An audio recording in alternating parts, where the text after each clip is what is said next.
Hello my family, আজকে দেখো আমি একটা মোচার রেসিপি তোমাদের সাথে শেয়ার করছি। তো তোমরা পুরো ভিডিওটা দেখো। আর বন্ধুরা, মোচাটা কিন্তু আমাদের গাছেরই মোচা। তো চিংড়ি মাছ আর ছোলা দিয়েই বানালাম। তো চলো পুরো ভিডিওটা দেখার অনুরোধ রইল।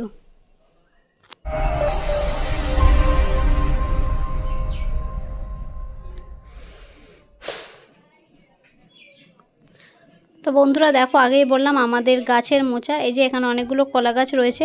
তো এর আগেও আমরা একটা মোচা খেয়েছিলাম, ওই মোচাটা অনেকটা বড় ছিল, কেননা ওতে কলা ছিল না।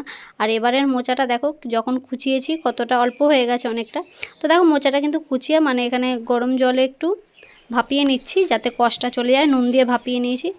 তো এখানে কলাও মানে এই মোচাটা যেহেতু ছোটো, কেননা কলা হচ্ছে। এই যে দেখো চিংড়ি মাছ, তারপরে এখানে আলু লাগবে, টমেটো, পেঁয়াজ কুচি, আর এখানে দেখো আদা রসুন আর কাঁচা লঙ্কা, ওটা পেস্ট করব। আর এদিকে চিংড়ি মাছটা আমি ভেজে নিচ্ছি। তো যাই হোক, রান্নাটা কিন্তু আমার শাশুড়ি মাই করেছেন। এই যে দেখো জল ঝরিয়ে নিয়েছি। তো এগুলো এবার দেবো এক এক করে। চিংড়ি মাছটা ভাজা হয়ে গেলে কিন্তু আলুটা দেবো কড়াইয়ের মধ্যে। তো বন্ধুরা, পুরো ভিডিওটা দেখার অনুরোধ রইল সবাইকে।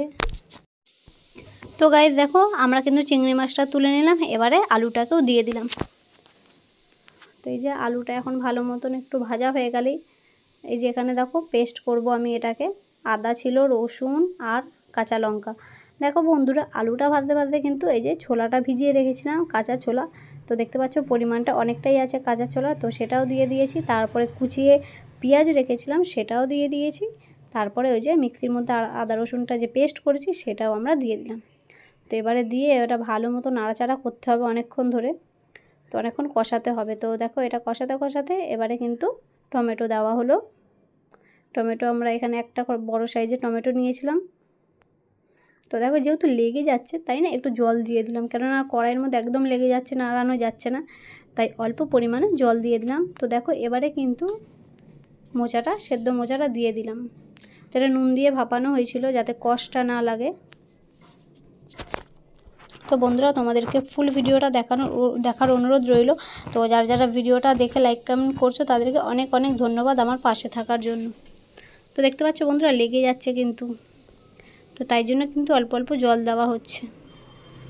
তো এখনও কিন্তু গুঁড়ো মশলা দেওয়া হয়নি। তো আমরা এটা ভালো মতো নাড়াচাড়া করিয়ে এবারে গুঁড়ো মশলাটা দেবো। দেখো হলুদ গুঁড়ো, ধনে গুঁড়ো, তারপর যা যা গুঁড়ো মশলা হয় আর কি, জিরে গুঁড়ো, লঙ্কা গুঁড়ো, নুন, তো সমস্ত গুঁড়ো মশলাগুলো দিয়ে ভালো মতো নাড়াচাড়া করতে হবে।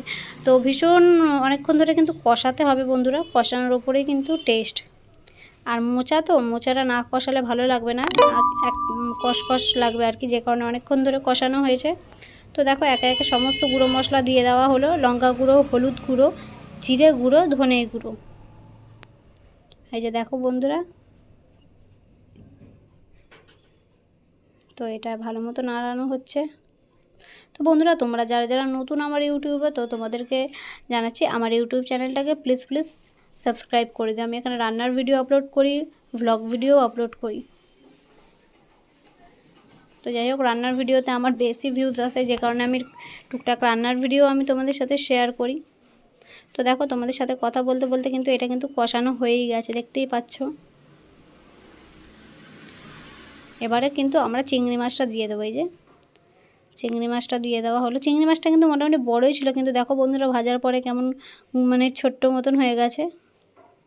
তো যাই হোক, চিংড়ি মাছটা দিয়েও আমরা দেখতে পারলে বন্ধুরা অনেকক্ষণ কিন্তু নাড়ানো হয়েছে। দেখো নাড়িয়ে চাড়িয়ে কষিয়ে অনেকক্ষণ বাদেই আমরা জলটা দেব। ভালো মতন কষাচ্ছি আর কি। তো আমি আর শাশুড়ি মা দুজনেই আছি। এর আগে যেই মোচাটা আমরা করেছিলাম, তো সেই ভিডিওটা আমি দিইনি, তো ওই মোচাটা অনেকটা বড় ছিল। তো যাই হোক দেখো, এবার জল দিয়ে নিয়েছি, একটু নুনও দিয়ে দিলাম, নুনটা পরিমাণটা কম ছিল। তো গাইস দেখো ফাইনালি এটা হয়ে গেছে। এবার দেখো কত সুন্দর করে সাজিয়ে রেখেছি, দেখতে পাচ্ছ কত সুন্দর হয়েছে। তো চলো টাটা, ভিডিও এইটুকুই। ভালো লাগলে অবশ্যই লাইক কমেন্ট করে সাবস্ক্রাইব করে দিও। Bye bye.